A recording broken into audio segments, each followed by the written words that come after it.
we are ready to go on night one of the High Bank Nationals. Side by side to the line, we are underway for $20,000. Rico Abreu leads him down into the first set of turns, but here comes Corey Eliason around the outside. Eliason has the advantage as they go to three. Abreu back to the bottom. Corey Eliason leads the opening lap with Rico Abreu right behind him, and then the third spot belongs to Lockie McHugh, but we've got caution on the Speedway. See a safety vehicle in motion. Looks like debris on the top side of the racetrack in turn number 3, and that is the case. 35 laps on the board, $20,000 to win. We are green at Huset Speedway on night number 1 of the BillionAuto.com. Huset's High Bank Nationals presented by Menards. This time Rico Abreu shoots out to the early lead. Corey Eliason in hot pursuit. A car slowing on the backstretch. Car off the pace. The 83 junior of Buddy Kofoid slowing drastically on the third try as the green flag waves again at Huset Speedway. This time it's Rico down the front straightaway and into turn number 1. Eliason goes to the bottom, taking a peek for the race lead. Spencer Baston grabs the third position as they all race to turn 3. Kyle Larson a peek to the inside, can't get by Lockie McHugh for the fourth spot. He'll follow the 25 down the front straightaway.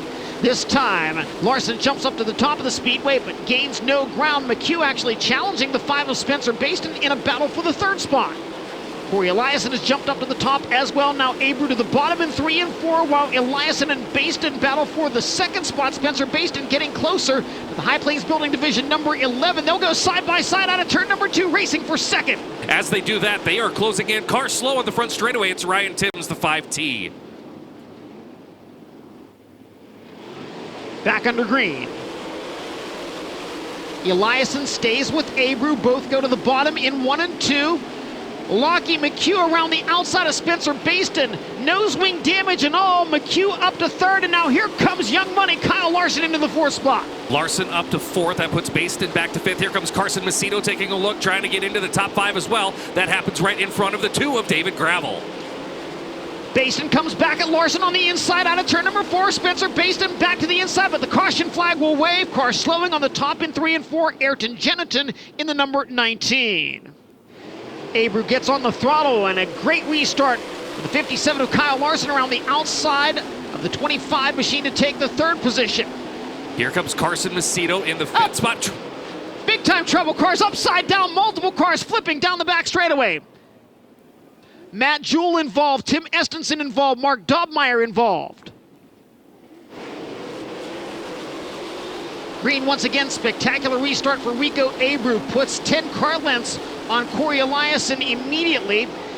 Now Kyle Larson once again going to work on Lockie McHugh for the third spot. Can't make the pass on the outside coming out of turn number 4. He'll jump back to the high side of the speedway in turns 1 and 2. Here comes Macedo with a run to the high line. Larson to the inside of McHugh for third. He's got it, getting into 1. Kyle Larson slides up, banks the right rear off the cushion, and pulls away from the number 25. He is a half a straightaway behind second place Corey Eliason, who is that distance behind. A car slowing on the top of the speedway in turn number 4.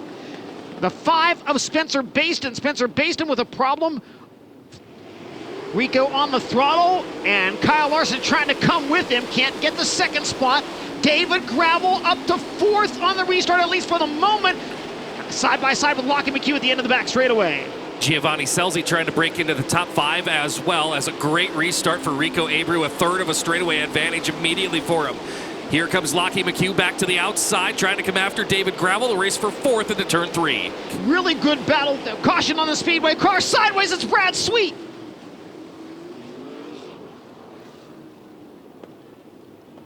"17 laps to go in tonight's feature event. Rico Abreu brings us to the restart. 3 wide for the second spot immediately. And going into the second spot is the 57 of Kyle Larson. He's looking for the lead. Here comes David Gravel. Gravel from 12th up to challenge Larson for second. And now a good run out of turn number 4 gets him even closer. Meanwhile, Lockie McHugh passed by the 41 of Carson Macedo, who now sets his sights on Corey Eliason. 7 laps to go. Top 3 bunch up once again. Here comes Kyle Larson. He's got a run looking to the inside. Slide job for the lead. Kyle Larson's got it. Rico trying to come back after him. Not enough grip in the middle, and a new race leader. It's Kyle Larson. One more time around the Huset Speedway. Kyle Larson works the top of the speedway in 1 and 2. David Gravel an opportunity to get a little bit closer, but now time for the final big move if there's any. Here's Gravel to the inside, but it won't be enough. Kyle Larson Larson hangs on just barely. Gravel made it very close at the end. Kyle Larson wins the opening night of the Billion Auto Huset's High Bank Nationals presented by Menards, and he'll go full wing dance for this one.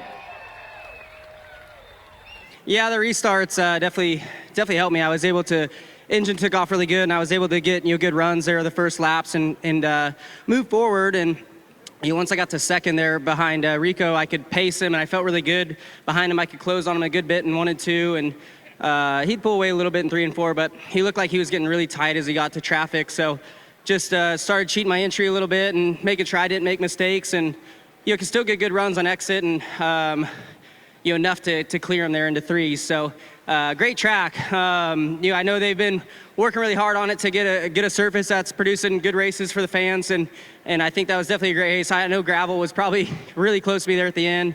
I was just kind of stuck in traffic. Those guys running too wide in front of me, and I just didn't want to give up the top, and I felt like I could close my entry off enough. Maybe that if they did get a run, it was going to be hard to slide me, but all in all, a great race car. So thanks to Paul Silva, Fulkin Brothers Trucking, Finley Farms, Flow Racing, Durst Incorporated, Works Limited, Glenn Stiers, HendrickCars.com, everybody, JVI especially for everything he does for our team. So good to have a good first night too. I only get to run 2 of these prelim nights, so I got to make them count. And we had a great night tonight. Qualified good, moved forward the heat race, and then obviously won the features. So hopefully have another good one tomorrow. Well, once I got to the lead, they were running too wide in front of me, and Brad was kind of picking them off. So I thought I could follow him, and the lappers were kind of moving down as we got to them, and that made things a little bit more calm for me. But then there the last couple laps, Robbie Price was racing somebody really hard. Brad was sliding guys, and it was just getting me choked up, and I was starting to get tight on the cushion, and I knew they were going to be right behind me, whether it be gravel or Rico. So just felt like if I didn't make a mistake on the cushion, they were going to have to, race their way by me. I just didn't want to give them the lead. So just tried to run a cautious line there the last, 5 laps or so, and just do what I needed to do to get the win. Yeah, sure. I mean, it definitely adds pressure. There's a lot of great teams tonight that had a bad night, and they can kind of shake it off and know that they've got 2 more nights that they can come try and fix their weekend. And where me, I think I'm the only one in the field that knows tonight and tomorrow night have to count. So like I said, great night. To qualify good, move forward in the heat race, and win the feature. We should have a pretty decent point gap to second, but obviously they have a couple nights to redo theirs. So we'll see how it goes, but excited to see the crowd get bigger and bigger throughout the weekend. They do a great job with this event, this racetrack, and we all appreciate the big money. So I'm glad Todd did this, and I hope all the fans enjoy it. All the fans at home watching on Dirt Vision enjoy it, and hopefully we can put on a good race on Saturday. For live coverage of every World of Outlaws event and for extended on-demand race content, visit dirtvision.com. For full race results, features, and series news, visit worldofoutlaws.com.